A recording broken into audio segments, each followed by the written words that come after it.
निःशुल्क रूप से मिलनी चाहिए। क्योंकि एक बार को आप सोचिए, आखिर उस बच्चे की गलती क्या होती है जो एक गरीब घर में पैदा होता है और उसको बेहतर शिक्षा से वंचित होना पड़ता है। शिक्षा के सामने एक पैसे की दीवार खड़ी है, जो जितनी ऊंची दीवार लांघ सकता है, जो जितना अधिक पैसा शिक्षा पे खर्च कर सकता है, वो उतनी बेहतर शिक्षा पा सकता है। लेकिन अगर एक देश एक है, लोकतांत्रिक देश है, तो शिक्षा भी सबको एक समान रूप से तो मिलनी ही चाहिए। आज परिस्थिति ये है कि एक तरफ तो प्राइवेट स्कूल हैं जो लूट के अड्डे बने हुए हैं, वहां पे आप एडमिशन कराने जाएंगे तो सिर्फ एडमिशन के नाम पे ही आपको 10,000 20,000 रुपए देना होगा। और कमीशन खोरी का ऐसा धंधा है कि कॉपी, किताब, टाई, बेल्ट, ड्रेस, जूता कहाँ से खरीदना है ये आप नहीं तय करेंगे वो प्राइवेट स्कूल वाले। यानी आम लोगों की मेहनत की आखिरी कौड़ी उनके जेब से वसूल लेना चाहते हैं। और दूसरी तरफ सरकारी स्कूलों में न तो पर्याप्त टीचर है, न पर्याप्त बिल्डिंगें हैं। 2019 का ही ये पुराना आंकड़ा है कि हर 100 में से 52 स्कूलों में या तो एक टीचर है या 2 टीचर हैं। और उन्हीं टीचरों के ऊपर जिम्मेदारी थोप दी जाती है कि जनगणना करो, मतगणना करो, पशु गणना करो, तमाम काम करवाए जाते हैं। और 19 के बाद से तब से कितने टीचर रिटायर हुए होंगे और 18 के बाद से कोई टीचर की वैकेंसी भी नहीं है। आप खुद भी सोच सकते हैं ये परिस्थिति और कितनी बिगड़ी हो। इसीलिए हम लोग ये मांग उठा रहे हैं, चाहे कोई राष्ट्रपति का बच्चा हो या किसी मजदूर का, सबको शिक्षा एक समान मिलनी चाहिए और निःशुल्क रूप से मिलनी चाहिए। प्रेमचंद ने अपने दौर में भी कहा था कि एक सभ्य समाज में ऊंची से ऊंची तालीम मुफ्त होनी चाहिए और इसका पूरा खर्च गवर्नमेंट को उठाना चाहिए, क्योंकि हमारे देश को फौज से ज्यादा आवश्यकता तालीम की है। और शिक्षा से जुड़ता हुआ ही दूसरा मुद्दा हम लोग उठा रहे हैं। दूसरा मुद्दा है रोजगार का।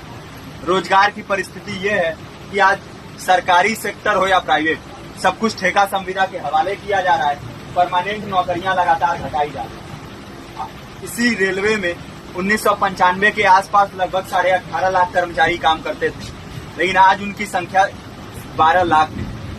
आप खुद भी सोच सकते हैं कितने बड़े पैमाने पे परमानेंट पदों को घटाया जा रहा है। और आज आलम ये है, एक तरफ लाखों पद खाली पड़े हैं, फिर भी कोई वैकेंसी नहीं निकलती। जो वैकेंसियां निकलती हैं उनमें भ्रष्टाचार होता है, पेपर लीक हो जाते हैं।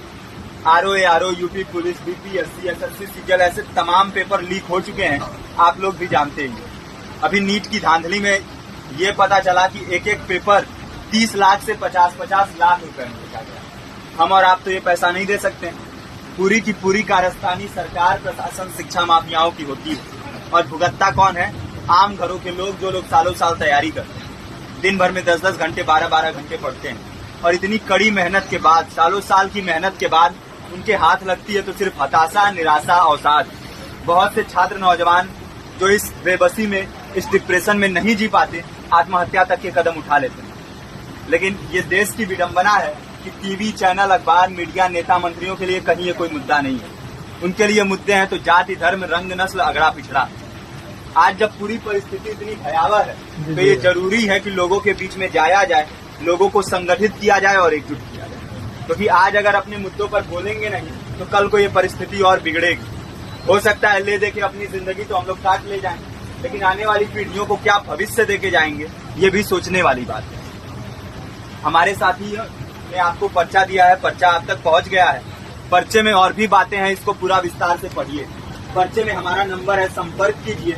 फेसबुक का, इंस्टाग्राम का लिंक है, आप वहां पे जाएंगे तो आपको पता भी चलते रहेगा कि लगातार किन किन माध्यमों से हम इस अभियान को चला रहे हैं। नुक्कड़ नाटक, संगीत, शिक्षा सहायता मंडल, लाइब्रेरी, तमाम माध्यमों से इस अभियान को चला रहे हैं और कोशिश कर रहे हैं कि बड़े से बड़े पैमाने पर हर जगह पे लोगों को संगठित किया जाए और एकजुट किया जाए। आपके बीच भी आए हैं आपका साथ और सहयोग में। साथ इस रूप में कि आप भी हमारे इस कारवां और इस मुहिम से जुड़िए।